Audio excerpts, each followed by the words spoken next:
award-winning professional chef and culinary nutritionist Dr. Robert Dell'Amore, founder of The Power of Food, brings experience and passion when delivering his cooking demonstrations.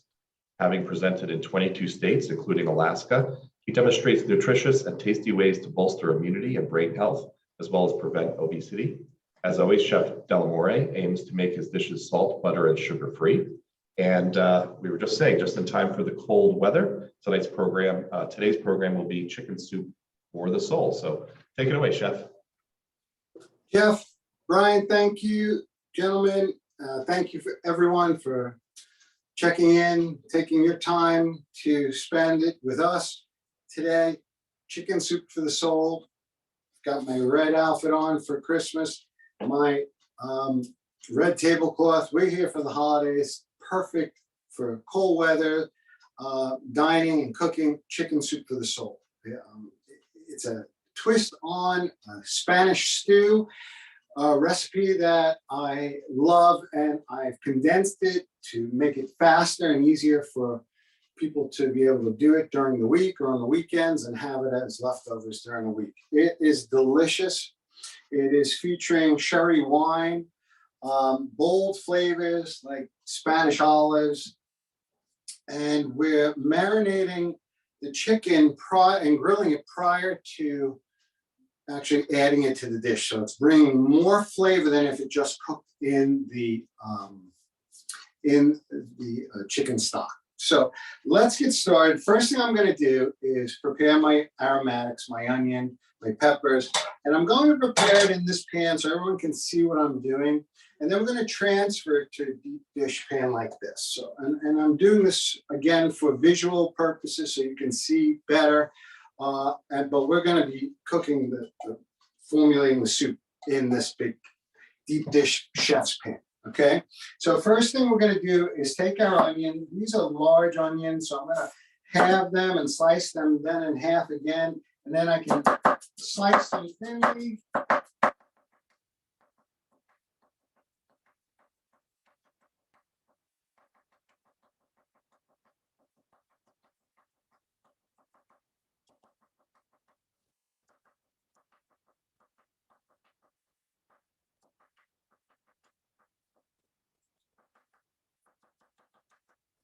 I'm going to slice it so thinly you can see the knife through the onion. This is going to allow the onion to cook faster and better.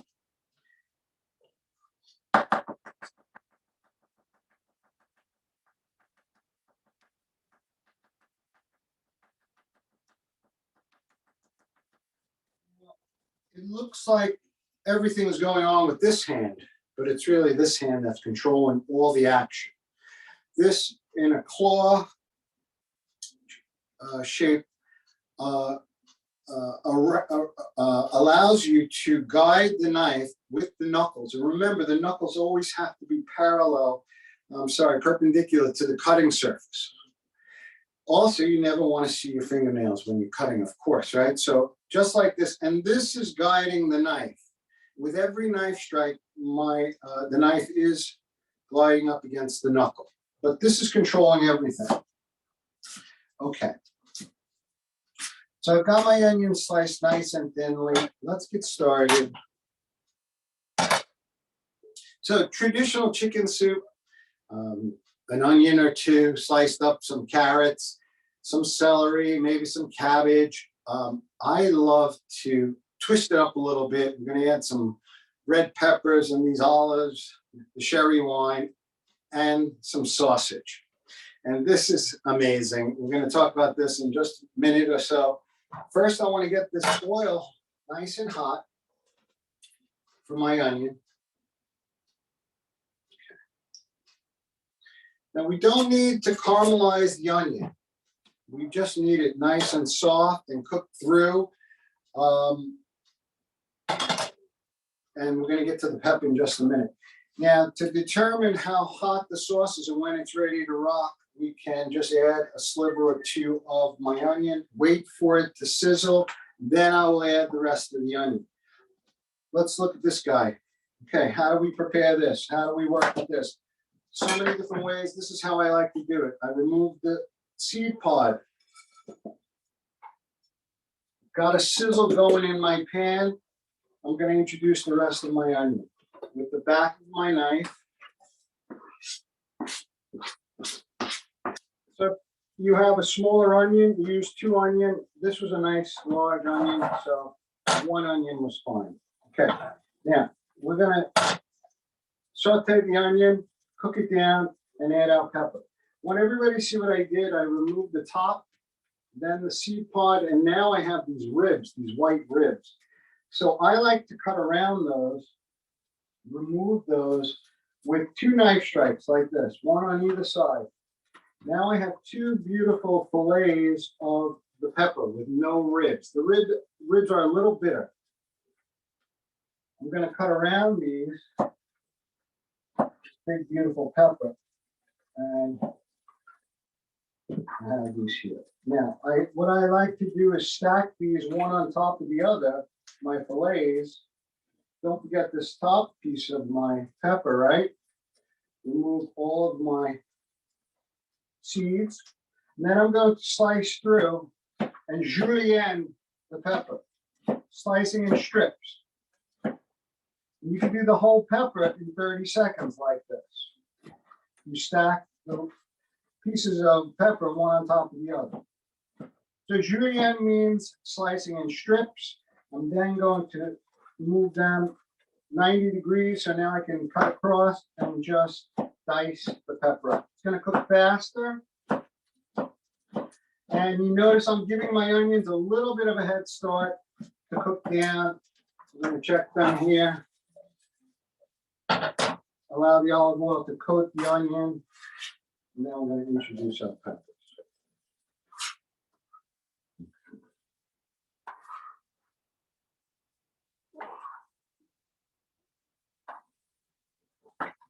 Now, we're going to turn this up a little.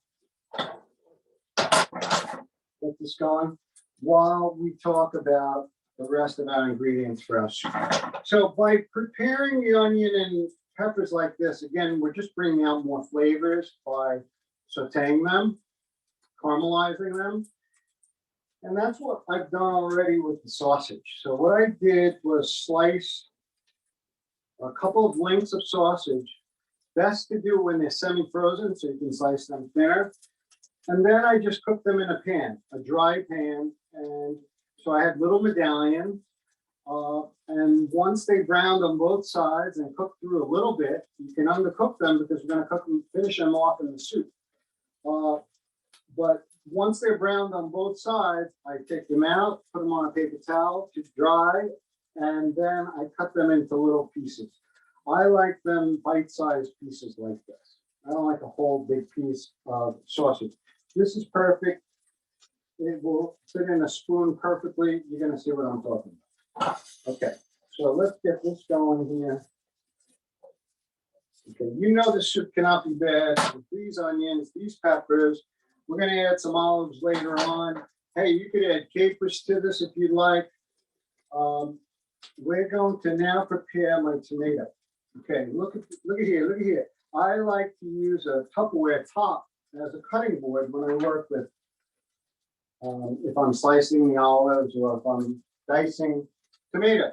So what I like to do is catch all the juice and the seeds here. Watch how we do this. We're going to take a knife and top the tomato. So now I have my stem here. I'm going to slice this on either side and then turn it 90 degrees. And here is my stem for my tomato. That's going to go over there.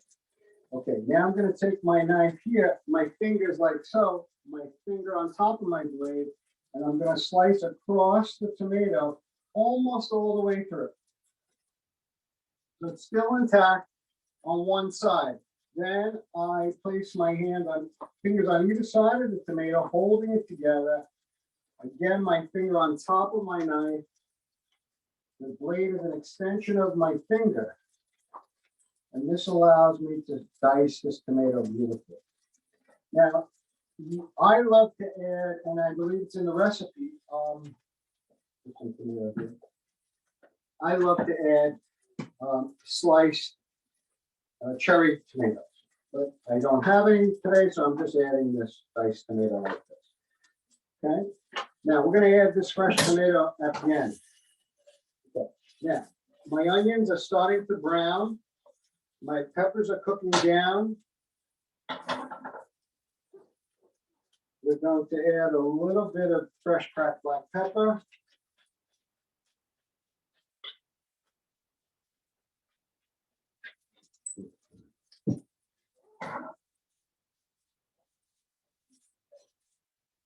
Okay, this is cooking perfectly, browning nicely. Just going to give it a little more dedicated time in the pan. And the best is to go low and slow on your onion so you don't burn them. Okay, my tomatoes are going to go in here for now until I'm ready to add them. But if you'll notice how wonderfully this little Tupperware top works to keep my cutting surface completely dry of any tomato juice, and that's facilitated by the rim of the Tupperware top. Okay.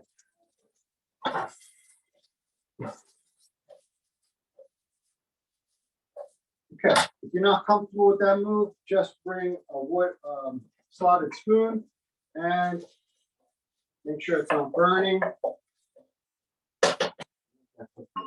Okay, so my sausage is already prepared, and that was done again in a dry pan. Browning both sides, best to go low with that too, because high heat's gonna burn that outside of the sausage and it will be uncooked in the inside. Better to do it low and slow, get it nice and brown. Okay, here's my chicken thigh that I'm going to use, and I want to show you what I've done. I've deboned the thigh, I've removed all of the fat. Look at this, it's just absolutely fantastic. This is the way I like to prepare the dark meat, okay? Remove all skin and fat and all the fat pockets inside, all the cartilage, all the nerve endings. And then what I do is place it on the cutting board. And this hand does not require a glove because I'm never touching the meat with my knife hand, only with my auxiliary hand. Okay, only with this hand. This hand never touches the meat. Once I have my thigh deboned and removed all the fat, I place it on the cutting board and then cut it in strips. Okay, now, my idol, Jacques Pepin, says to, with the thigh, to cut it with a knife on either side of the bone and it will cook faster. That is true, but this is going to cook even faster if you prepare it like this. Now look at the possibility, imagine the possibilities here of using this on a skewer and grilling this would be delicious. That's another class, okay? There's a specific technique how to skewer these. Okay, for now, what I want to do is I'm going to keep them in strips like this, and then I'm just going to dice them into nice chunks. The beauty of the thighs is not only the flavor that they bring, they're easier to cook. It's easier, it's harder to overcook these versus the white meat. The breast will overcook very easily if you don't watch it. So the thigh is much more forgiving. Okay, what about the color here? And these peppers are really cooking down there. That's what I'm most concerned about is the peppers cooking down, okay? Okay, we're gonna do this. We're gonna remove this now from my heat, and we're gonna switch pans. Okay. So again, making sure it's not. Okay, I forgot a hot plate. In 1 second, if you don't mind.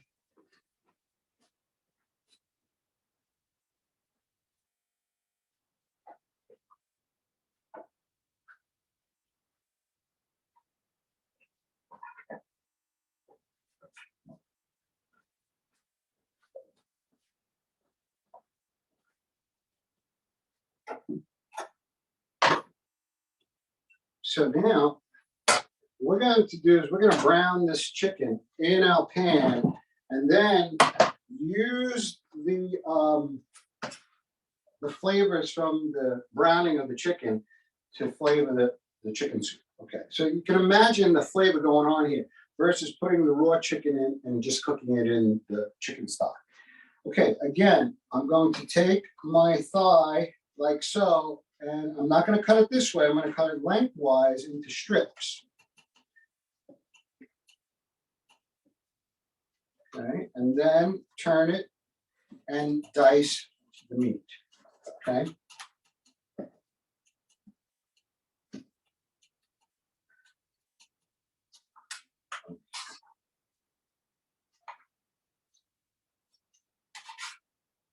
All righty. This is going to go here. This glove is going to go away. Okay. So now what I want to do is I want to marinate this chicken. I want to show you how fast. I could have done this ahead of time and had the chicken marinated, but I want to show you a technique to marinate, and you don't have to marinate the chicken for hours. Just a matter of minutes. Watch this. Just in a bowl, some ginger, and I like to add a lot of ginger, some garlic. Okay. Can't put too much garlic, right? Okay. I usually like to go 2 to 1 ginger to garlic because the garlic is so strong. Now, some balsamic vinegar.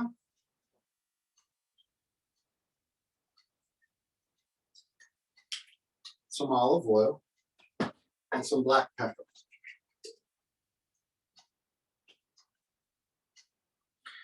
And recently, I'm going to add a little bit more oil because you're going to see I'm not going to add any oil to this pan. I'm just going to use the oil from the chicken.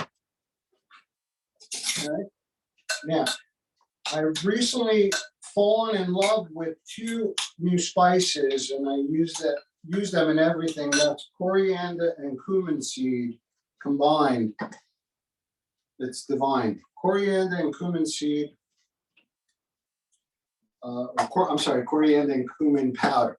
Okay, I buy the seeds whole, toast them, and then make a powder. Okay, you can just buy the powder itself. Coriander and cumin seed. Okay, so this recipe is new to this dish. I did include it in your recipe, but again, this is 5-6 ingredients: just balsamic vinegar, olive oil, ginger, garlic. And if you want to, black pepper, of course, and some cumin seed and coriander. Okay? If you don't have those, you can add oregano, which I love. So this is bold flavor here. This is how we can prepare meat or chicken without salt. Add these spices. And this is the way I prepare it. I'm ready to rock. I'm going to cook it up right now. You could also marinate this in yogurt. So Greek yogurt or whole plain yogurt, whole fat plain yogurt. And that is delicious. It tenderizes the chicken. Yogurt tenderizes it tremendously. Here, we're not tenderizing, we're flavoring it. And it's absolutely going to be delicious. But try the addition of yogurt to this right here would be fantastic because all the spices are permeating the chicken, the olive oil, the balsamic, the ginger and garlic, and then you just tenderizing it with yogurt. It goes in the refrigerator an hour or 2 or overnight, and it really makes the chicken more tender. Here, we're just going with this fast because we have big flavors coming from our spices, our ginger, our garlic. Yeah, I'm going to add just a little bit more ginger. Is that okay? Okay. Okay.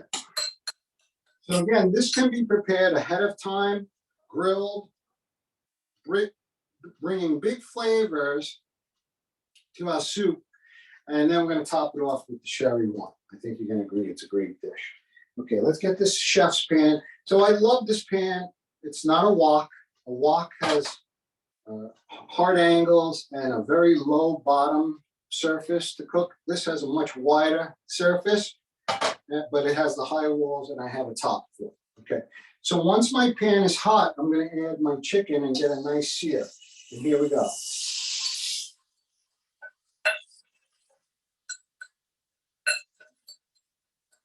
Okay, so I think everyone would agree that this is a standalone delicious chicken recipe.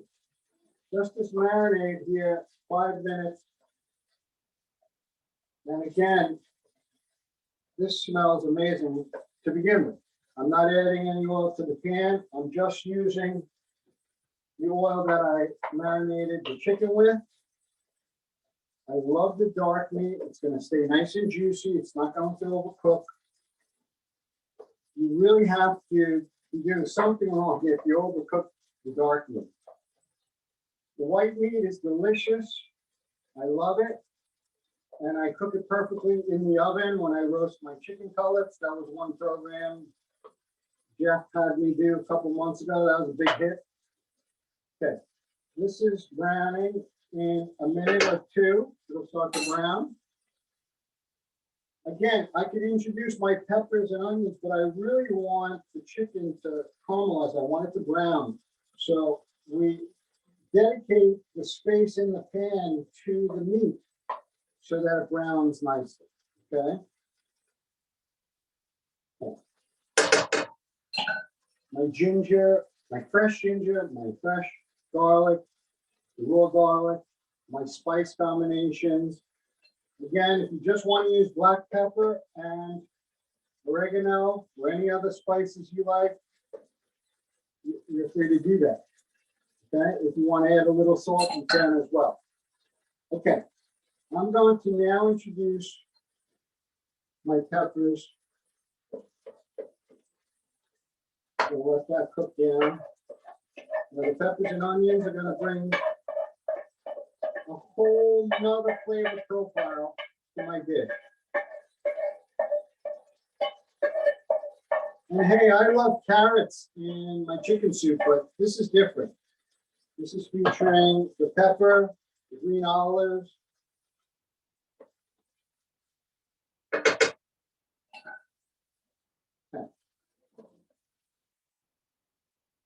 Now, you can take the green olives and slice them in half. I happen to love them whole. I just love these green olives, and I love that they are whole when I get them in my soup spoon. I love it. What we're going to do here is just add these like so with a little bit of the liquid, because that has a little bit of salt and it brings big flavor, this liquid. I like to use it in addition to olive oil and balsamic in a dressing, in a salad, which is delicious. Try it. Okay, so I've got my olives. You notice I'm adding my tomatoes really at the end because I want them to hold as much shape as possible. That's why we like to use the cherry tomatoes. Those work really wonderful. Okay, we're going to add a big splash of our sherry wine. Okay, that's bold flavor right there. We're going to let it concentrate and cook off a little. I'm going to turn my heat up. Okay, I'm going to add a little fresh cracked black pepper. Okay, the smell right now, you can't imagine. This is a great, inexpensive cooking sherry wine. Check it out. Holland House, been around a long time. You can moderate that, add as much as you like. Now the chicken is cooking in the sherry wine. And we're going to add tomatoes, sausage, and this is chicken soup for the soul. Perfect for a cold weekend ahead with some ciabatta bread. This is the bomb. We're going to add a couple cups of low sodium chicken stock where you make your own. And I just ran out of my own chicken stock that I had made. And I like to use the bones of the thighs when I debone them. So you can also make chicken stock or chicken soup from the bones from a rotisserie chicken. So when you purchase your rotisserie chicken, you save the carcass, save the bones, and make stock or chicken soup with it, okay? I love to do that. Hey, how about some cayenne pepper? Because I love cayenne pepper. I want the health benefits and appreciate the health benefits of that capsaicin found in the red chilies. And the cayenne peppers, just look up health benefits of cayenne pepper. Almost every organ system benefits from the cayenne pepper. If the capsaicin in the cayenne pepper, if your GI system, esophagus can tolerate that spice, put it in your eggs along with some turmeric, along with your oregano, black pepper. Get the capsaicin in the diet almost every day if you can. Okay, I've got my heat up high. We're gonna boil this down a little bit, but this is what I call chicken soup for the soul. Again, it is one of my favorite dishes to teach. I like to share this marinade for the chicken recipe. Again, you can prepare that and just have that on pita or with pasta or rice. Speaking of rice, the last thing I'm going to share with you is, while this finishes cooking down, is my long grain wild Basmati rice. I'm sorry. And this is cooked with toasted cumin seeds. And I want to share this quick recipe with you. Super easy. The Basmati rice is special in that it doubles in length when you cook it. But you must soak it for at least 20 minutes before you cook it. And what I do is I rinse it 4, 5, 6 times in those 15 minutes. So you're rinsing it till the water is clear. Then again, you have it soaking about 15, 20 minutes. It's absorbed moisture. It's going to allow the rice to really expand. And when cooked properly, it will double in size. So there's a lot of air in between the rice when it cooks, and it's very light and airy. What I also like to do is, when I cook the rice, is to bring it up to a boil, of course, in the water, add my toasted cumin seeds, and once it starts to percolate, I'm going to cover it and turn it down to low. Cook it 20, 25 minutes, 30 minutes.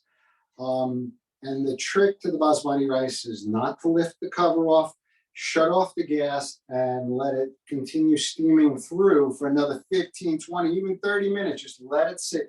And when you lift off the top of the rice, you will see the kernels of rice just reaching up. It's incredible. They're actually elongating upwards. It's insane. And now you know, that's how you know when the Basmati rice is perfect. It's cooked all the way through, top and bottom of the pan. I like to cook 1 cup of rice at a time. 2 cups, I find it's still soft on the bottom, and I like to just go 1 cup at a time. Also, very important with the Basmati rice, do not use 1 to 2 ratio, 1 cup rice, 2 cups of water. You need to use 1 cup of rice to 1.5 cups of water, because in that soaking and rinsing process, the rice absorbs water. So go 1.5 cups the most with your 1 to 1 cup of rice. Okay, so the cumin seeds toasted bring insane fragrance and aroma and flavor to the rice. Just put it in, try it. It's amazing. And this is what it looks like. I'm going to add this right to my soup.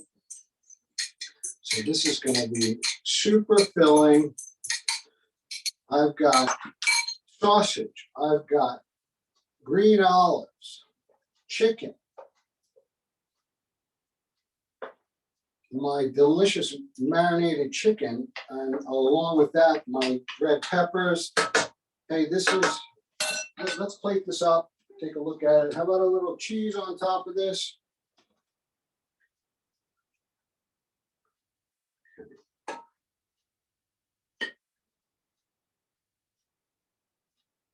Oh, okay. Jeff, if I lived a little closer, I'd drop off some of this for you, my friend. And I look forward to being able to serve my students in the future, as I've been doing for almost 20 years. Never ever did cooking class without serving my students. So this is my chicken soup for the soul. I think this is a winner dish. Love to get your comments, and if you like the program, please let the library know. It's all about you guys letting them know if you like the program, you want to see more of these. Okay. I want to say thank you to Jeff Zay for inviting me to come back. Love working with you, Jeff. Okay, let's field some questions if you don't mind. Sure. Thank you so much, Robert. I really appreciate you making us all hungry here on the other side of the screen. We got to work through this, Jeff, and we'll be together. Yeah, if we could just sort of pipe the smell through, I think that would do. Well, if we could do that, we'd be billionaires. Yeah, yeah. So I'll check the chat here in just a second. You were mentioning the rice and soaking the rice and things like that. Can you just explain a little more what the purpose is of rinsing it and what effect that has on the final? So the basmati rice is a special rice. It has to be treated different. We're going to soak it in. I like to soak it in a clear bowl. I measure out a cup dry, put it in the bowl, and then fill it up with water over the top. Swish it around with a spoon, let it sit. You'll see the water is a little murky. And what we're doing is rinsing off the outer layer of the rice, the starch part of the rice. And we're going to do that repeatedly until the water runs clear. And the purpose of this is to allow the rice kernels to bloom maximally in the cooking process, okay, in the steaming process. We're also clearing out any particles in the rice. It's critical to do this. And again, the basmati will double in length in the cooking process when you soak the rice and rinse it. So that's how we do it. It goes right into our pot that we're going to cook with. Then I add 1.5 cups of water to that and the cumin seed, bring it up to a boil, and then cover it and shut her down to low, put her on low, and good 25-30 minutes. Once it's finished, you think it's finished, all the water has evaporated, you let it sit. Do not touch the cover, let it sit for another 20 minutes, and the rice just blooms. It's incredible. So the rinsing is really paramount to getting the lengthening and the airiness between the rice kernels. So I gather if you did not do that, you'd end up with sort of stickier, kind of gluier kind of rice. It would not lengthen, and it will come together. Okay, so with anything, it's practice, and you try to do it your best, and we make mistakes all the time and along the way, and just work on it until we perfect it. Right. I just want to let everybody know I did put the PDF document with the recipe ingredient list into the chat there, so everybody can access that document. So let me just check with Brian. Did you have any questions sent to you, Brian? And if anybody in the audience has a question or wants to raise their hand, and we can unmute you if you have a question for the chef. I did I was impressed, obviously, with your knife skills there at the beginning. I know one of the things we've been discussing is possibly having a whole workshop just on knife skills, but I appreciate you giving us some pointers there at the beginning. Certainly makes for faster work. Faster, and not only that, Jeff, the food comes out better. The presentation is better. and you have sharp knives and good skills, you'll notice a difference in the food presentation, the way the food looks in the pan. So it really is not only makes it faster, definitely if you have better skills, it's going to make it safer. And if it's quicker, it's more efficient. Right. Gets you Yeah. to the kitchen. Yeah, absolutely. I know that saying goes, dull knife is more dangerous than a sharp knife. That's right. That's right. One other question I had, so you did that very quick marinade. Is it possible that you could have left that for a period of time and it just flavors would have gotten stronger? Is it that type of marinade? So that's a great question. It isn't the case. There's so much flavor right there in the raw flavors coming from the ginger and the garlic that the chicken is different than meat. The marinade will absorb deeper into the meat and you'll taste the difference versus the chicken, where the chicken absorbs it very quickly. So you don't have to marinate it for a couple of hours. If you do, it might be more flavorful, but there's a ton of flavor right there. The other thing is, if you're going to marinate over time, the yogurt tenderizes the meat faster and better than just the olive oil and the balsamic. Again, these are not tenderizing agents, these are flavor agents. Whereas the yogurt will actually tenderize the meat much more. You got to try it. And you add your dry spices to the yogurt mix, and that's how you get your flavor as well. Got it. I'm just putting my, I posted the recipe.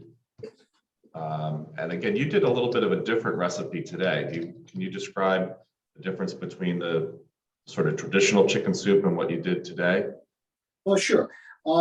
Traditional chicken soup, you're going to cook the chicken in the water. It will cook down. It will take on the flavors of the onion. The onion was treated completely different today, where we sauteed it and browned it along with the peppers. That's going to bring more flavor. Again, this is a robust flavored chicken soup. Again, traditionally, we're going to add carrots and celery and get the sweetness from those insanely amazing, delicious vegetables, which I love. But this is different. We're featuring peppers. And then we come in with the sherry wine and the green olives, which is completely different. I think you'll agree that is definitely a different flavor profile. Also, the addition of sausage, I added the sausage because the original Spanish stew, which this was based on, featured lamb. And I said, you know what, sausage is going to bring big flavor to different, but big flavor. And maybe it's easier to work with than lamb for people. Also, by browning the sausage ahead of time, we're bringing even more flavor to the dish. Great. And one other question, what was I think you mentioned the sherry wine that you used. What was the name of that again? The Holland House.